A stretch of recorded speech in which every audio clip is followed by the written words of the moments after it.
जय हिंद, नमस्कार। आप देख रहे हैं एबीएन न्यूज। अनीता विश्वकर्मा के साथ। रायबरेली में गरजी प्रियंका गांधी, कहा बीजेपी ने बर्बाद किया देश का भविष्य।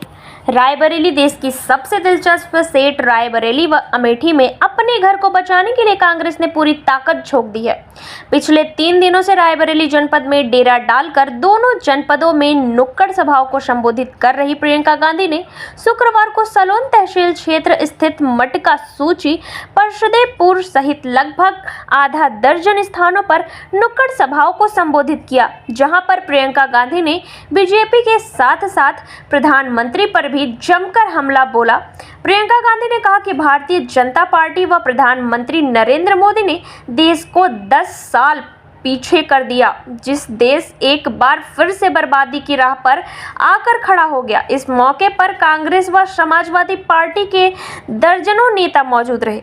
आइए रुख करते हैं रायबरेली की ओर, देखते हैं ब्यूरो चीफ शशिधर त्रिपाठी की रिपोर्ट। गला थोड़ा बैठा हुआ है, आपको और ज्यादा बहुत कष्ट नहीं दूंगी।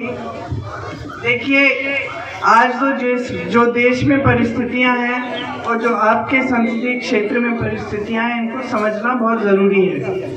आज आपके सांसद भाजपा के हैं, सरकार प्रदेश में भाजपा की है और केंद्र में भी भाजपा की सरकार है, ठीक है। तो लगभग आप देखिए कि वही स्थिति है जो एक ज़माने में जब मेरे पिताजी आपके सांसद होते थे तो हमारी सरकार केंद्र में भी थी, प्रदेश में भी थी, और पिताजी ने कितने काम कराए। जो यहाँ बुजुर्ग बैठे हैं उनको याद होगा कि कितना काम हुआ अमेठी में, कि देश भर में अमेठी जाना जाता था, क्योंकि यहाँ पे बड़े बड़े उद्योग खोले गए, बड़ी बड़ी सड़कें बनी, यहाँ पे तमाम ऐसे काम हुए जिससे रोजगार बना, खेती हुई। मैं पिछली मीटिंग में बता रही थी कि जब मैं छोटी थी और यहाँ आती थी तो मुझे सफेद सफेद जमीन दिखती थी, तो मुझे याद है, मुझे समझ में नहीं आता था कि क्या है। बुजुर्गों को याद होगा, मैं पिताजी से पूछती थी कि ये जमीन सफेद कैसे हो गई है, पहली बार देखी है। यहाँ तमाम जमीन ऊसड़ होती थी, उस ऊसर जमीन को हरा भरा करने के लिए काम भी मेरे पिताजी ने कराया कि किस तरह से यहाँ की जमीन उपजाऊ होगी, यहाँ हरियाली आएगी। आज जब हम यहाँ घूमते हैं तो सारा हरा भरा दिखता है। तो मैं क्यों कह रही हूँ ये बात, क्योंकि समझने वाली बात यह है कि अगर नीति नियत ठीक होती है नेता की, किसी राजनीतिक दल की, तो बहुत सारा काम हो सकता है। लेकिन आज आपकी जो परिस्थितियां हैं वो क्या है? बहनें बैठी हैं, दुकान जाती हैं कुछ खरीदने के लिए, आधे सामान छोड़ आती हैं कि चलो कोई बात नहीं, ये इतना ज़रूरी नहीं है, अगली बार ले लेंगे। आज जो ज़रूरी है वही खरीदेंगे, क्योंकि महंगाई इतनी है, सब कुछ महंगा है। मिट्टी के तेल, चीनी, आपको बोला गया था 13 रुपए किलो मिलेगी, मिलती है? चीनी तो मिल ही नहीं रही है, मिट्टी का तेल मिल ही नहीं रहा है। पेट्रोल डीजल महंगा, सब्जियां महंगी, सब कुछ महंगा है। मतलब ऐसी एक चीज नहीं रही जो सस्ती है, जो आप कह सकते हैं इसका अच्छा भाव है, मैं खरीद सकती हूँ, है कि नहीं? आज आप मेहनत करती हैं, पूरा परिवार मेहनत करता है, आप खेती में करेंगी या कहीं मजदूरी की करेंगी, फिर भी घर आके मेहनत करेंगी। घर आएंगी तो खाना पकाना, घर की सफाई, घर का देखभाल, परिवार के सदस्यों का देखभाल, है कि नहीं? इसके साथ साथ किसान खेती में मेहनत कर रहा है, उसकी कमाई नहीं हो रही है, क्योंकि उस पे के भी जितने भी खेती के सामान है उस पे भी टैक्स लगा हुआ है, जीएसटी। अब वो कमा नहीं पा रहा है तो मजदूरी भी कम रख रहा है खेत पे, तो फिर लोगों को रोजगार भी कम मिल रहे हैं। किसान की ये परिस्थितियां हैं कि रात को बैठ के मचान लगे हुए हैं, तमाम मैं आ रही थी, देख रही थी, सब मचान लगे हुए हैं, क्योंकि आवारा पशु आपके खेत चल रहा है। सालों से ये समस्या चल रही है, किसी की सुनवाई ही नहीं है। दिन में काम करते हो, रात को जाके खेत में बैठते हो अपने खेतों को बचाने के लिए। जिसके पास थोड़ा बहुत पैसा है वो तो ठीक है, वो कुछ बना सकता है रोकने के लिए, लेकिन जिसके पास नहीं है वो क्या करे?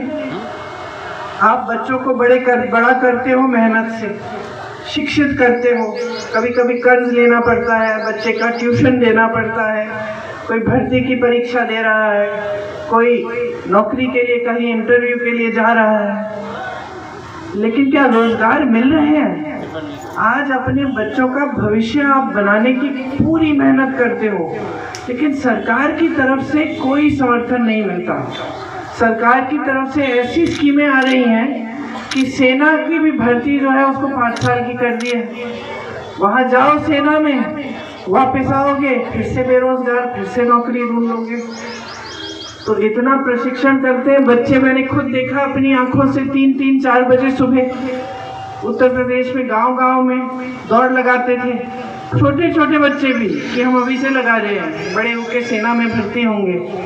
उनकी सारी उम्मीदें टूट गई हैं। एक ज़माने में सब सरकारी रोजगार चाहते थे, मुझे याद है यहाँ भी जब आती थी तो सबको सरकारी रोजगार, और बहुत सारे पिताजी के समय मिले भी। आज दिल्ली में जहाँ जहाँ जाती हूँ NDMC में सरकारी नौकरियाँ तमाम अमेठी के लोग हैं वहाँ। आपका तो ये होता था कि अमेठी के हैं तो प्रधानमंत्री के ऑफिस में आते थे, सारे दरवाजे खुले होते थे आपके लिए। जो बुजुर्ग हैं उनको याद रहेगा। क्यों?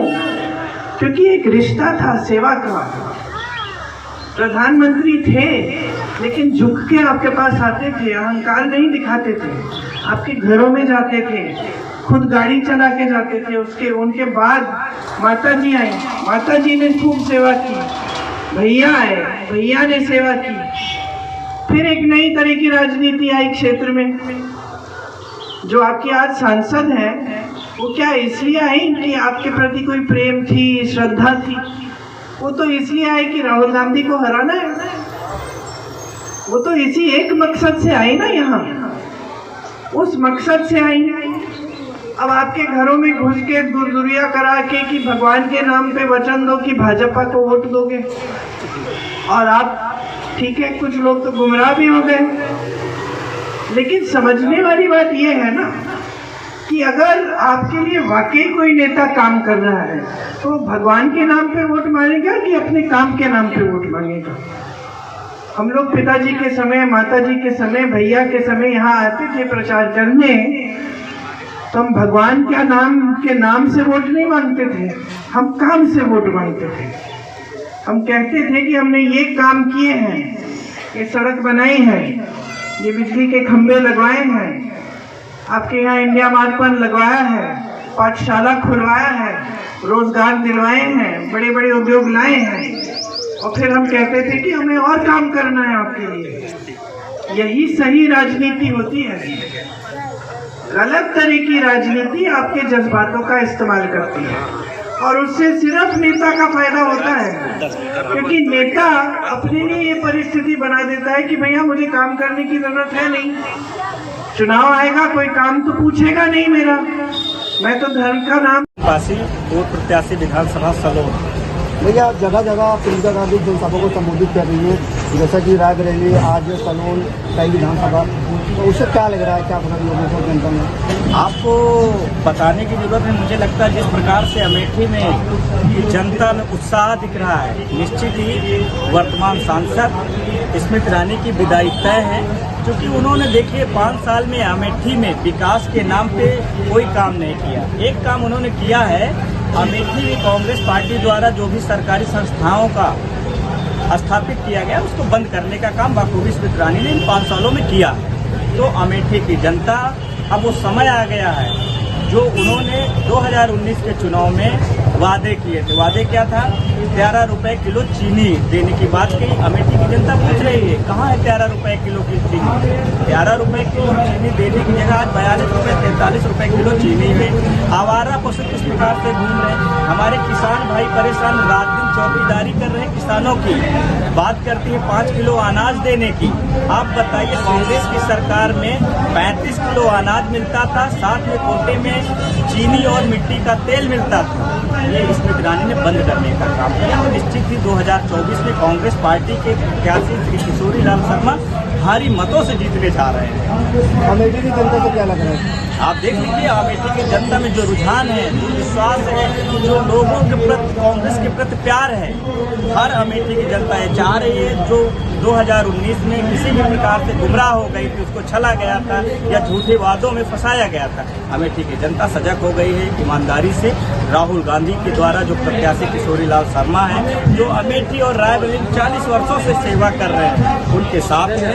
इंडिया गठबंधन पूरी ईमानदारी से कांग्रेस पार्टी के साथ निश्चित ही 20 मई को जब यहाँ इलेक्शन होगा, हाथ के पंजे पे भारी से भारी बटन लोग दबाकर के एल शर्मा जी को पार्लियामेंट भेजने का काम किया जाएगा।